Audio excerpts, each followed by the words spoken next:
Hello everyone, exam भूमि में आपका स्वागत है। हम मूल अधिकारों को कंप्लीट कर चुके हैं और आज मैं आपके लिए लेकर आई हूँ मूल अधिकार चैप्टर से मोस्ट इम्पॉर्टेंट एमसीक्यूज, जो कि कहीं ना कहीं प्रीवियस ईयर क्वेश्चन पेपर में आए हुए हैं। तो जितना इम्पोर्टेंट ये चैप्टर है उतने ही इम्पोर्टेंट ये एमसीक्यूज हैं। तो आप इन एमसीक्यूज को ज़रूर करिए, क्योंकि उत्तराखंड एग्ज़ाम का पैटर्न जो होता है उसमें रिपीट होते हैं क्वेश्चन। किसी भी एग्ज़ाम की तैयारी कर रहे हो, चाहे वो उत्तराखंड के हों चाहे अदर स्टेट के हों, अगर आपका सिलेबस में पॉलिटी है तो ये चैप्टर सब के लिए बहुत ज़्यादा इम्पोर्टेंट है। ठीक है, तो स्टार्ट करते हैं डिस्कशन। आपको पहला क्वेश्चन है कि निम्नलिखित में से कौन सा एक सही है।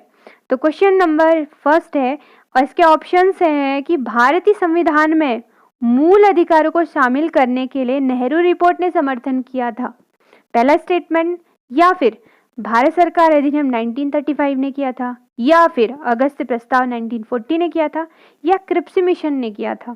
तो आपको इन चारों में से देखना है कि मूल अधिकार का समर्थन किसने किया। तो आपका आंसर हो जाएगा आंसर ए। तो नेहरू रिपोर्ट 1928 जो आई थी उसने मूल अधिकारों को रखने का समर्थन किया था। ठीक है, नेक्स्ट क्वेश्चन है कि निम्नलिखित में से किसको संविधान द्वारा मौलिक अधिकारों को लागू करने की शक्ति दी गई है। हमारे संविधान में हमारे मौलिक अधिकारों को लागू करने की, उनका संरक्षण करने की शक्ति आखिर किसको दी गई है। पहला ऑप्शन है भारत के सभी न्यायालयों को, दूसरा है संसद को, राष्ट्रपति को, या फिर सर्वोच्च न्यायालय, उच्च न्यायालय को। तो आपका आंसर, अगर आपने पहले चैप्टर्स पढ़े हुए हैं, जो मेरा पहले वीडियोस देखे हुए, अगर नहीं देखे हैं तो प्लीज जाके देखिए। अगर देखे हुए हैं तो आपको इसका आंसर जानने में कोई कठिनाई नहीं होगी। इसका आंसर है सर्वोच्च न्यायालय तथा उच्च न्यायालय को। देखो, हमारा जो संविधान है उसका आर्टिकल 13 कहता है मूल अधिकारों के उल्लंघन के विरुद्ध हम न्यायालयों में जा सकते हैं। ठीक है, न्यायालय इसके पुनर्वलोकन को कर सकते हैं, उनकी शक्ति है उनके पास। आर्टिकल 32 सर्वोच्च न्यायालय की बात करता है और आर्टिकल 226 उच्च न्यायालय की बात करता है कि जब हमारे मूल अधिकारों का हनन होता है तो हम इन आर्टिकल को यूज करते हुए सर्वोच्च न्यायालय 32, 226 में उच्च न्यायालय के पास हम जा सकते हैं। ठीक है, तो आर्टिकल 13, आर्टिकल 32 और 226 आप इसको जरूर नोट कर लीजिए। इसमें एक बात और है कि सर्वोच्च न्यायालय, उच्च न्यायालय को तो हमारा संविधान देता है शक्ति, लेकिन सभी न्यायालयों को नहीं देता है। अधीनस्थ न्यायालयों के पास ये शक्ति नहीं होती है। अगला प्रश्न है कि मौलिक अधिकार क्या है। मौलिक अधिकार क्या है? वो वाद योग्य है, अवाद योग्य है, लचीले हैं, कठोर हैं। तो इनमें से आपका ऑप्शन क्या होना चाहिए? तो आपका ऑप्शन होगा वाद योग्य होते हैं। मतलब कि अगर गवर्नमेंट अपनी एजेंडे में अगर कुछ कर रही है और उसके आधार पर हमारे मौलिक अधिकारों का हनन हो रहा है और वो उचित नहीं है, तो हम उसके लिए न्यायालय में जा सकते हैं, वाद विवाद उस पर हो सकता है। ठीक है, अवाद योग्य क्या होते हैं? जैसे नीति निदेशक तत्व होते हैं, उनके लिए हम न्यायालय में नहीं जा सकते। वो सिर्फ एक ऑब्लिगेशन है सरकार के ऊपर। ऑब्लिगेशन भी कह सकते हैं कि एक, ये नहीं है कि आप उसको करना ही करना है, आपके ऊपर है, लेकिन हाँ, उनको ध्यान में रखते हुए आपको नीतियों को अपनाना है, लेकिन मौलिक अधिकारों का आपको ध्यान रखना पड़ेगा। लचीले का मतलब क्या होता है कि जिनमें हम आसानी से चेंज कर सकते हैं। ऐसे अधिनियम होते हैं या ऐसे अधिकार हैं, कोई भी चीज़ है संविधान के अंदर जिनमें आसानी से चेंजेस किए जा सकते हैं। तो मौलिक अधिकारों में चेंज करना इतना आसान नहीं होता, संविधान संशोधन की आवश्यकता पड़ जाती है। ठीक है, कठोर है, कठोर का मतलब जिनमें चेंज ही नहीं किया जा रहा है, बहुत ज़्यादा कठिन होते हैं, ऐसा भी नहीं है, किया जा सकता है इनमें। इनको हमारे जो बहुत सारी चीज़ें हैं, जैसे देश की संप्रभुता, अखंडता, या फिर जैसे राष्ट्रीय आपातकाल लगता है, इन चीज़ों के आधार पर इनका रुख मोड़ा जा सकता है। इतने कठोर भी नहीं है, इतने लचीले भी नहीं है, अवाद योग्य भी नहीं है, लेकिन ये वाद योग्य जरूर होते हैं। तो आपका आंसर क्या हो जाएगा? ए। क्वेश्चन नंबर 4 है कि मौलिक अधिकार ऑप्शंस दिए हुए हैं कि आपके पास कभी निलंबित नहीं किए जा सकते। बी है कि प्रधानमंत्री के निर्देशों से निलंबित हो सकते हैं, राष्ट्रपति की इच्छा के अनुसार निलंबित हो सकते हैं, या आपातकालीन स्थिति में निलंबित किए जा सकते हैं। तो आपके आंसर क्या होंगे? अगर आपने चैप्टर पढ़ लिया है तो आपको आराम से इसका आंसर मिल जाएगा कि जो हमारे, क्योंकि देखो क्वेश्चन जो होते हैं वो चैप्टर के बीच में कहीं ना कहीं से लोग आता है उनका। अगर हमने डायरेक्टली नहीं पढ़े तो इनडायरेक्टली वो समझ आते हैं। देखो, कभी भी निलंबित नहीं किए जा सकते ऐसा तो बिल्कुल नहीं है, क्योंकि जब भी राष्ट्रपति शासन लगता है हमारे मूल अधिकार निलंबित हो जाते हैं। पूरे नहीं होते लेकिन कुछ निलंबित तो हो ही जाते हैं। तो ये ऑप्शन तो बिल्कुल ही इसका गलत है। दूसरा, प्रधानमंत्री के निर्देशों से निलंबित होते हैं, ऐसा बिल्कुल नहीं है, संविधान में ऐसा कहीं नहीं लिखा है। राष्ट्रपति अपनी इच्छा से भी निलंबित नहीं कर सकता है, लेकिन हाँ, ये आपातकालीन स्थिति में निलंबित किए जा सकते हैं। जब आपातकाल की स्थिति आती है तो इमरजेंसी लगती है तो निलंबित हो सकते हैं। नेक्स्ट क्वेश्चन है कि भारत के राष्ट्रपति को निलंबन करने की शक्ति प्राप्त है, तो किसको निलंबित कर सकता है? क्या भारत का राष्ट्रपति मौलिक अधिकार को निलंबित कर सकता है? क्या भारत का राष्ट्रपति अनुच्छेद 21 में वर्णित मौलिक अधिकार को निलंबित कर सकता है? अनुच्छेद 21A में भी उनको भी निलंबित कर सकता है, या अनुच्छेद 19 में वर्णित मौलिक अधिकारों को निलंबित कर सकता है? अब ये क्वेश्चन थोड़ा ट्रिकी है। देखो, मौलिक अधिकारों की बात करें तो राष्ट्रपति को निलंबित करने की परमिशन हमारा संविधान देता है, लेकिन कुछ कुछ कंडीशंस पर। लेकिन सभी के सभी मौलिक अधिकारों को निलंबित नहीं कर सकता। अगर हम मौलिक अधिकारों को उसका आंसर माने तो सारे के सारे मौलिक अधिकार हो जाएंगे, जबकि हम जानते हैं कि 20 और 21 को कभी निलंबित किया ही नहीं जा सकता, यही व्यक्ति के साथ रहते हैं। तो आप अगर राष्ट्रपति निलंबित करता भी है तो इन दोनों को नहीं कर सकता ना, तो मौलिक अधिकारों को बोलेंगे तो सारे के सारे मौलिक अधिकार, जो कि बिल्कुल गलत है। ठीक है, अब अगर हम बात करें 21 में वर्णित मौलिक अधिकार, बिल्कुल इसको नहीं कर सकता है। 21A को भी नहीं कर सकता है क्योंकि कभी निलंबित नहीं होते। तो हम क्या देखेंगे कि 19 वाले जो आर्टिकल है उनको निलंबित ये कर सकता है, लेकिन हमेशा नहीं, अपने मन से नहीं करेगा। जब कंडीशंस ऐसी आएंगी कि इनको निलंबित करना जरूरी है तो कर सकता है। ठीक है, तो आपका आंसर हो जाएगा डी। नेक्स्ट क्वेश्चन है जो वो बहुत बार आया हुआ है क्वेश्चन पेपर्स में, भारतीय संविधान के किस अनुच्छेद के अंतर्गत मौलिक अधिकार प्रदान किए गए हैं? तो इसका आपका आंसर है, अगर आपने पढ़ा है तो अनुच्छेद 12 से लेकर 35 में हमें मौलिक अधिकार दिए गए हैं। देखिए, ये भी एक क्वेश्चन रिपीट हुआ है, यही क्वेश्चन, कि इसका भी आंसर यही है कि भारतीय किस अनुच्छेद के द्वारा भारतीय संविधान में नागरिक को मौलिक अधिकार दिया गया है। तो इसका आंसर भी क्या हो जाएगा, 12 से लेकर 35। देखिए, क्वेश्चन की रिपीटेशन 3-4 बार देख लिया मैंने, तो एक क्वेश्चन बहुत ज़्यादा इंपॉर्टेंट हो जाता है, अभी भी रिपीट हो सकता है। फिर वही क्वेश्चन दूसरे प्रकार से पूछा गया है कि भारतीय नागरिकों के मौलिक अधिकारों का वर्णन है, तो आपका आंसर यही होगा 12 से लेकर 35 तक। जो आपका नेक्स्ट क्वेश्चन है, इसमें दिया गया है कि भारत के मौलिक अधिकारों के संबंध में निम्नलिखित वाक्यों पर विचार कीजिए। अब हम देखते हैं कि इनमें से कौन सा सही है, कौन सा गलत है। तो पहला है कि ये राज्य के कृत्य के विरुद्ध गारंटी है। बिल्कुल है, राज्य कुछ भी करेगा ये गारंटी देते हैं कि आपके जीवन में कोई भी विपरीत प्रभाव नहीं पड़ेगा, आपके मूल अधिकार आपकी सुरक्षा करेंगे। ठीक है, राज्य अपनी मनमानी नहीं कर सकता, तो हमें गारंटी देता है। दूसरा है कि ये संविधान के भाग 3 में सूचीबद्ध है। बिल्कुल, भारत के संविधान के भाग 3 के अंदर 12 से लेकर 35 तक जो आर्टिकल है वो इसके अंतर्गत मूल अधिकारों को बताते हैं। तीसरा है कि सामाजिक, आर्थिक, राजनीतिक न्याय सुनिश्चित करते हैं। बिल्कुल नहीं, इसमें कहीं भी नहीं लिखा है कि सामाजिक, आर्थिक और राजनीतिक न्याय हम आपको देंगे। ये कहाँ पर लिखा गया है, ये हमारे उद्देश्य का जो हमारी प्रस्तावना है उसके अंदर दिया गया है, ना कि मूल अधिकारों में। तो ये वाला आपका गलत हो जाता है। दूसरा, ये संयुक्त राज्य अमेरिका के अधिकारों के बिल की भांति नहीं है, ये स्टेटमेंट भी गलत है। मैंने आपको बताया था कि हमारे संविधान को 2 तरीके से बोला जाता है, एक बिल ऑफ राइट्स जो अमेरिका से लिया गया है, एक मैग्ना कार्टा जो ब्रिटेन का है। तो इसने स्टेटमेंट नहीं है कि एक तरफ लिखी है, जबकि ये कथन होना चाहिए था कि हमारा देश का जो हमारे जो मूल अधिकार है वो अमेरिका के अधिकारों के बिल की तरह है, जबकि इसने लिखा है बिल की भांति नहीं है। तो ये दोनों स्टेटमेंट आपकी गलत हो जाती है। तो आपके आंसर है कि 1 और 2 सही है। ठीक है, तो इसने पूछा क्या है हम देख लेते हैं। ये कह रहा है कि नीचे दिए गए जो कूट हैं उनके सही उत्तर चुनिए। ठीक है, इसमें लिखा गया है कि 1 और 2 सही है, जो हमने अभी देख लिया, तो आंसर हमारा 1 और 2 सही है। ठीक, 10वां प्रश्न है, वो कहता है कि भारतीय संविधान के निम्नलिखित अनुच्छेदों में से कौन विधान सत्ता पर पूर्ण नियंत्रण लगाता है? तो आप अगर आपने चैप्टर पढ़ा है तो आप सीधे सीधे बताएंगे कि वो आंसर है अनुच्छेद 14। अनुच्छेद 14 में साफ साफ लिखा गया है कि विधि के समक्ष समता, ठीक है, और विधि का समान संरक्षण, सभी को एक समान समझा जाएगा। तो विधियन सत्ता पर जो नियंत्रण लगाता है वो आर्टिकल 14 है।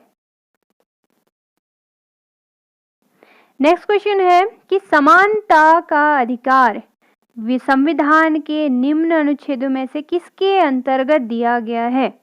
तो समानता का जो अधिकार है वो इनमें से किसके अंतर्गत दिया गया है?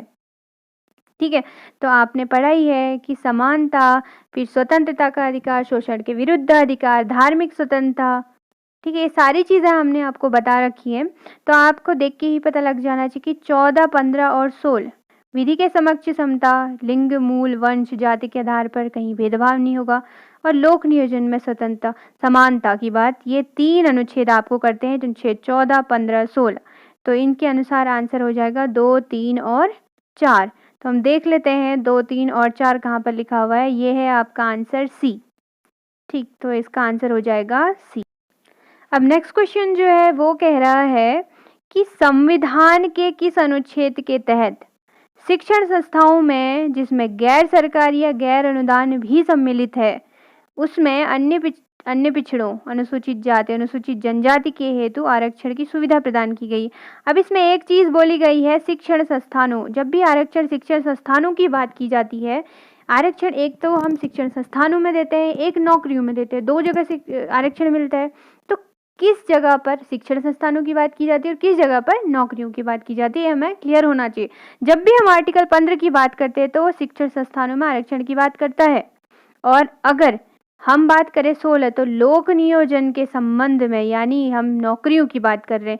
तो आपको पहली चीज तो ये क्लियर हो जानी चाहिए कि ये 16वां तो हो नहीं सकता, क्योंकि ये नौकरियों की बात करता है। अब हम देखते हैं 15 का आर्टिकल 4 और 5। तो इनमें से आपको देखना है, तो ये आर्टिकल 5 आरक्षण की बात करता है शिक्षण संस्थानों में, ठीक है, SC, ST, OBC को, जो भी पिछड़े वर्ग हैं वहां पर 15 का 5 कहता है कि हम उनको आरक्षण वहां पर देंगे। ठीक, तो इसका आंसर हो गया आपका बी। नेक्स्ट क्वेश्चन है कि भारतीय संविधान का कौन सा अनुच्छेद संवैधानिक प्रावधानों को संघीय संसद या राज्य विधान पालिकाओं द्वारा बनाए गए नियमों कानूनों पर प्राथमिकता प्रदान करता है?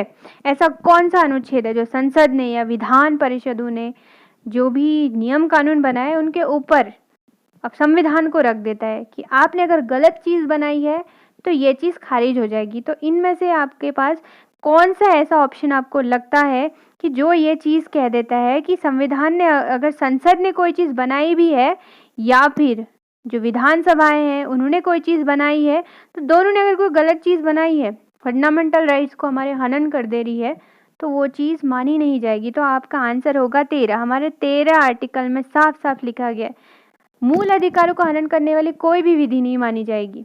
ठीक है, बाद में कुछ चेंजेस भी जरूर हुए हैं, लेकिन आर्टिकल 13 ये कहता है मूल रूप से। ठीक है, तो आपका आंसर हो जाएगा ए। तो आर्टिकल 13 से रिलेटेड फिर से क्वेश्चन आ चुका है कि भारतीय संविधान के अनुच्छेद 13 का मुख्य उद्देश्य निम्नलिखित में से किसके संदर्भ में संविधान की सर्वोच्चता सुनिश्चित करना है? तो हम इसमें देखते हैं कि 13 आर्टिकल आखिर बोलता क्या है। 13 अभी मैंने बताया कि हमारे मौलिक अधिकारों के ऊपर कोई भी हनन होता है तो खारिज करो उसको। तो ये किसकी बात कर रहा है? मौलिक अधिकारों की बात करता है, सिंपल, कि मौलिक अधिकारों के ऊपर कुछ नहीं है, आपकी विधि अगर इनको हनन कर रही है तो हटाओ उसे। तो कौन सुरक्षा प्रदान करेगा? कोर्ट करेगी, कोर्ट बोलेगी, ठीक है, न्यायालय बोलेगा कि आर्टिकल 13 के अकॉर्डिंग यूज करेगा अपनी पावर को। नेक्स्ट क्वेश्चन है कि भारतीय संविधान के निम्नलिखित अनुच्छेदों में से कौन भिन्न वर्ग में आता है, कौन एक वर्ग में नहीं है? तो आप देखेंगे कि आर्टिकल 14 से लेकर, हमने पढ़ा था, आर्टिकल 14 से लेकर 18 तक एक वर्ग में आते हैं जहां हम समानता की बात करते हैं। 19 से लेकर 22 तक ये स्वतंत्रता की बात होती है। तो 14 से 18 एक ही वर्ग में आते हैं। तो आपके अनुसार 14 तो होगा, 15 भी होगा, इसके अंदर 16 भी होगा, लेकिन 19 स्वतंत्रता में आ रहा है। तो हमारे पास क्या आंसर होगा? ए, बी और सी एक ही वर्ग में आते हैं। तो भिन्न वर्ग में कौन आएगा? 19। तो आंसर क्या हो जाएगा? डी। अगला प्रश्न है कि भारतीय संविधान में स्वतंत्रता का अधिकार किन 4 अनुच्छेदों से प्रदान किया गया है? कौन से 4 अनुच्छेद हैं जिनसे स्वतंत्रता का अधिकार मिला है? तो आंसर आपका हो जाएगा 19 से लेकर 22 तक। ठीक है, तो आंसर क्या हो जाएगा? ए। अब ये क्वेश्चन बहुत ज़्यादा इंटरेस्टिंग है कि ये बोल रहा है कि भारतीय न्यायालय ने एक बार कहा था कि समान कार्य के लिए सबको समान वेतन मिलना चाहिए। तो उन्होंने इस चीज़ को किस प्रकार से बोला, कैसे देखा कि मौलिक अधिकारों का निगमन करने के लिए उनने सक्षम उनको किया भारतीय न्यायालय को कि समान कार्य के लिए समान वेतन होना चाहिए। तो क्या ऐसी चीज़ उनको दिखी, क्योंकि जो हमारे मौलिक अधिकार है उनकी व्याख्या करने का हक न्यायालय के पास होता है। तो न्यायालय देखता है, अगर कोई चीज़ उन्हें लगी तो सीधे इम्प्लीमेंट कर देता है, बोल देगा कि हाँ अब ऐसा होगा, तो वो चीज़ लागू करनी ही करनी है, क्योंकि संविधान में लिखा ही गया कि उच्च न्यायालय सर्वोच्च न्यायालय मौलिक अधिकारों के प्रहरी होते हैं। तो उन्होंने क्या देखा कि हमारी प्रस्तावना में समाजवादी शब्द था, समाजवादी मतलब समाज की भलाई के लिए, ठीक है, समाजवादी शब्द तो उन्हें यहाँ दिखा। 14 क्या बोलता है, देखो अगर हम 14 आर्टिकल को देखें तो हम बोलते हैं कि समानता होनी चाहिए। तो समानता हर पक्ष में होनी चाहिए। आप लड़का हो लड़की हो, अगर एक जैसे काम कर रहे हो तो आपको वेतन भी एक जैसा मिलना चाहिए। अब आप लड़की हो तो आपको कम मिले और लड़का है तो ज़्यादा मिले, ऐसा तो बिल्कुल नहीं होगा ना। तो समानता यहाँ पर तो असमानता आ जाएगी। तो समानता का मतलब होता है चाहे आप कुछ भी हो, आप लूले हो लंगड़े हो, आप वो कार्य करने में अगर सक्षम हो, एक अच्छा व्यक्ति भी कार्य कर रहा है और एक अपंग भी काम कर रहा है, तो दोनों अगर एक जैसा काम कर ले रहे तो दोनों को सैलरी सेम मिलनी चाहिए। ठीक है, तो 14 समानता की बात करता है और अनुच्छेद 16 लोक नियोजन में यानी नौकरियों में समानता की बात करता है। तो आपको लगता है क्या कि 16 को और 14 को और समाजवादी शब्दों को अगर हम तीनों एक साथ पढ़े तो इसका मतलब कि हम यहाँ से एक चीज़ निकाल सकते हैं कि अगर कोई व्यक्ति समान काम कर रहे हैं, बहुत सारे व्यक्ति समान काम कर रहे हैं, तो उनको समान वेतन मिलना चाहिए। तो हमारी जो सर्वोच्च न्यायालय है उसने भी देखा कि समाजवादी शब्द 14 और 16 आर्टिकल तीनों अगर हम मिला दें, ठीक है, तो तीनों मिलके हम ये कह सकते हैं कि समान कार्य है तो समान वेतन भी होना चाहिए। तो अगर उन्होंने ये चीज़ पढ़ी और उसके बाद सीधे बोल दिया कि समान वेतन समान कार्य के लिए होना चाहिए, तो हमारा आंसर क्या हो जाएगा? हम ए बी सी को मिलाकर पढ़ें कि समाजवादी शब्द आर्टिकल 14 और 16 को एक साथ देखें तो ये चीज़ यहाँ से निकलती है। तो सर्वोच्च न्यायालय ने भी ये चीज़ बोली, तो तब से समान चीज़ों के लिए समान वेतन ये चीज़ लागू हो गई। नेक्स्ट क्वेश्चन है, ये तो सीधे सीधे आपको अगर आर्टिकल याद है तो ये क्वेश्चन एक स्टेटमेंट की तरह दिया गया है कि धर्म आदि के आधार पर विभेद का प्रतिषेध या भारत के संविधान का अनुच्छेद जो 15 है वो क्या कहता है? जन्म, मूल, वंश, धर्म, जाति के आधार पर आप किसी के साथ भेदभाव नहीं कर सकते हो। तो उसको हम किसके अधीन वर्गीकृत करेंगे? क्या ये जो 15 आर्टिकल है वो आखिर किसके अधीन आता है, कहाँ पर आता है? तो हमने सीधे पढ़ा है कि समता के अधिकार में आता है। तो आपको आंसर यहाँ से मिल जाएगा। अगला प्रश्न है कि भारतीय संविधान में समता का अधिकार 5 अनुच्छेदों से हमें मिलता है। ये कौन से अनुच्छेद हैं? तो समता का अधिकार हमें 14 से लेकर आर्टिकल 18 तक मिलता है। 14, 15, 16, 17 और 18 5 आर्टिकल हमें समता की बात करते हैं। ठीक है, नेक्स्ट क्वेश्चन है कि निम्न में से कौन सा समानता के मौलिक अधिकार में सम्मिलित नहीं है? ठीक है, तो देखो कानून के समक्ष समता आर्टिकल 14 कहता है, विधि के समक्ष समता तो कानून वही है जो विधि है। ठीक है, सामाजिक समानता की बात करते हैं आर्टिकल 15। ओके, तो और अवसर की समानता की बात करता है आर्टिकल 16। ठीक है, तो ये 3 आर्टिकल यहाँ पर बात करते हैं। अवसर की समानता मीन्स लोक नियोजन है, नौकरियों में समानता, अवसर समान मिलना चाहिए। सामाजिक समानता अगर हम बात करते हो अस्पृश्यता के अंत 17 और 15 में ये दोनों में ही झलक दिखती है इसकी। लेकिन आर्थिक समानता कहीं पर नहीं लिखा गया है, तो ये सम्मिलित हमारे मौलिक अधिकार में नहीं। आर्थिक समानता कहीं पर नहीं लिखा गया है कि आर्थिक समानता मिलेगी। ठीक है, तो आपका आंसर हो जाएगा टी। 21 क्वेश्चन जो है वो कहता है कि मौलिक अधिकारों के अंतर्गत कौन सा अनुच्छेद बच्चों के शोषण से संबंधित है? तो ये आंसर होता है आपका, आपने देखा कि शोषण के विरुद्ध अधिकार 23 और 24। तो बच्चों से सीधा सीधा जो शोषण से संबंध रखता है वो कौन सा है? तो आपका आंसर हो जाता है आर्टिकल 24। बच्चों से सीधे सीधे जो रिलेट करने वाला क्वेश्चन है वो है 24। 23 भी करता है, लेकिन 23 में अदर चीज़ें भी आती हैं। मैं महिलाओं के बारे में भी 23 बताता है, लेकिन जो बच्चों के लिए स्पेशल है वो है 24। देखो आप दूसरी तरीके से इसी क्वेश्चन को किस तरह से पूछा गया है। ये क्वेश्चन बहुत ही इंपॉर्टेंट है, बहुत बार पूछा गया क्वेश्चन है कि मूल अधिकारों के अंतर्गत कौन सा अनुच्छेद बालकों के नियोजन से। अभी हमने प्रीवियस क्वेश्चन भी यही पढ़ा था और पूछने का तरीका देखिए, दूसरा क्वेश्चन भी यही है और एक क्वेश्चन रिपीट हो रखा है। इसकी अभी तक 4 या 5 बार क्वेश्चन रिपीट हो चुका है, उससे अनगिनत बार बहुत सारे एग्जाम्स में हो चुका है। ठीक है, तो इसका आंसर क्या हो जाएगा? इसका आंसर फिर से आंसर अनुच्छेद 24 के अंतर्गत बालक नियोजनों के से सीधा संबंध है कि आप खतरनाक फैक्ट्रियों में बालकों का जो उनको नौकरी नहीं रख सकते हो।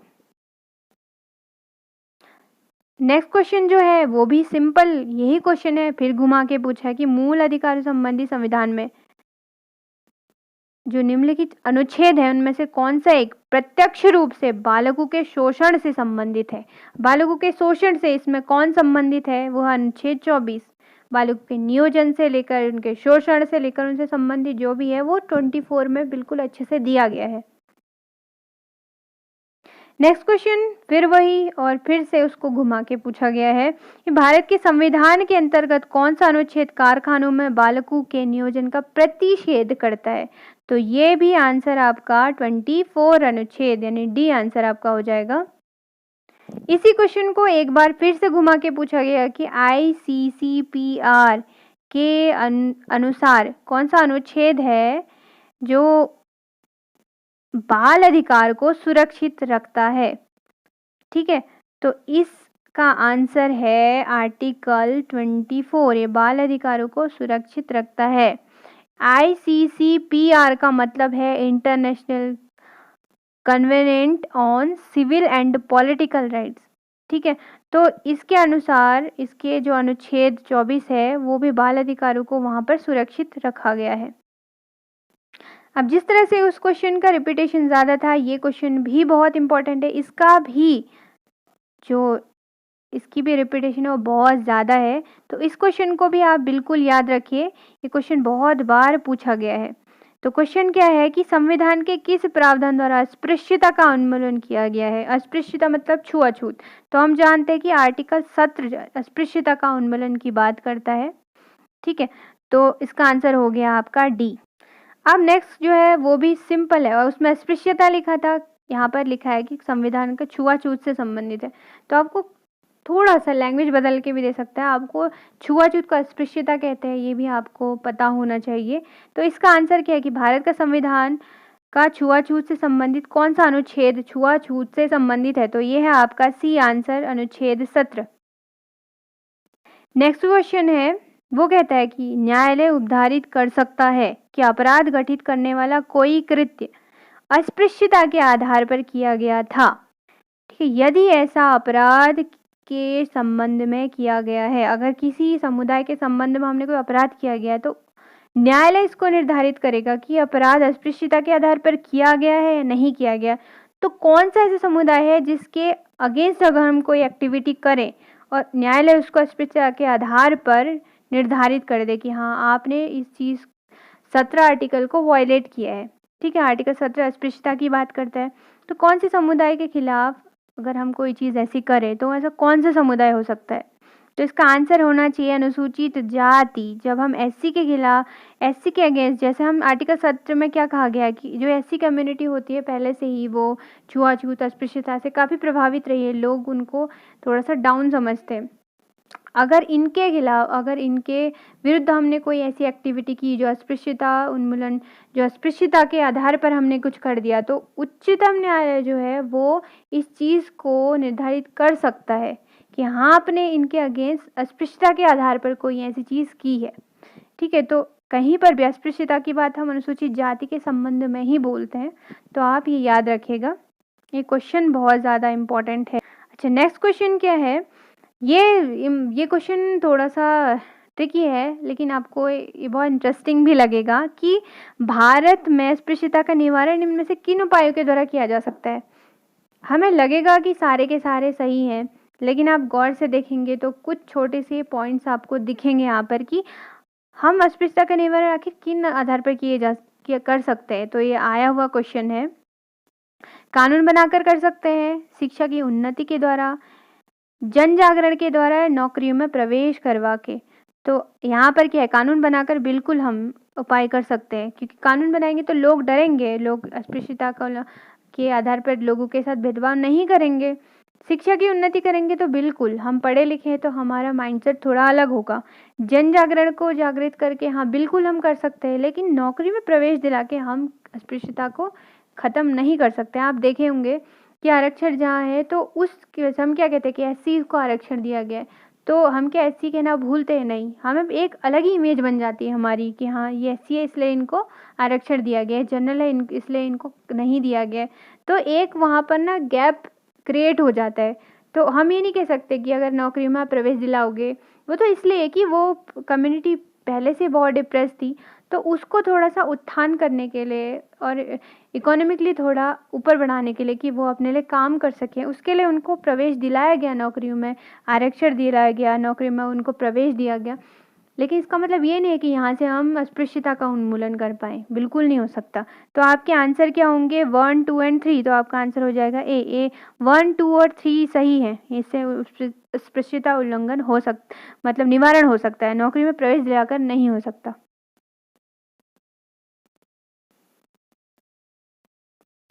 ओके, क्वेश्चन नंबर जो 30 है वो कहता है कि मद्रास राज्य बनाम दोई रायजन 1951 का जो मुकदमा था उसमें सर्वोच्च न्यायालय के निर्णय के परिणाम स्वरूप निम्न में से किस मौलिक अधिकार को संशोधित किया गया। ठीक है, एक ऐसे मौलिक अधिकार को संशोधित किया गया था। ये आप केस याद रखिए, कोई केस बहुत बार पूछता है कि मद्रास राज्य बनाम दोई रायजन केस था, उसमें किस अधिकार को चेंज किया गया था। तो वो है आपका भेदभाव के विरुद्ध अधिकार, भेदभाव नहीं करना है, इस पर आपका चेंजेस आए थे। ठीक है, ओके। तो वीडियो बहुत ज़्यादा लंबी हो जा रही है, तो आज के लिए 30 क्वेश्चन इनफ है और मैं आपके लिए लेकर आऊँगी और ज़्यादा MCQs। तो हम 110 इस तरह से क्वेश्चन करेंगे, जो प्रीवियस ईयर के मोस्ट इंपॉर्टेंट जो क्वेश्चन होंगे उनकी सीरीज 1 या 2 पार्ट में और लेकर आऊँगी। तो आज के जो टॉपिक है उसको ये डिस्कशन को अभी इनफ करते हैं।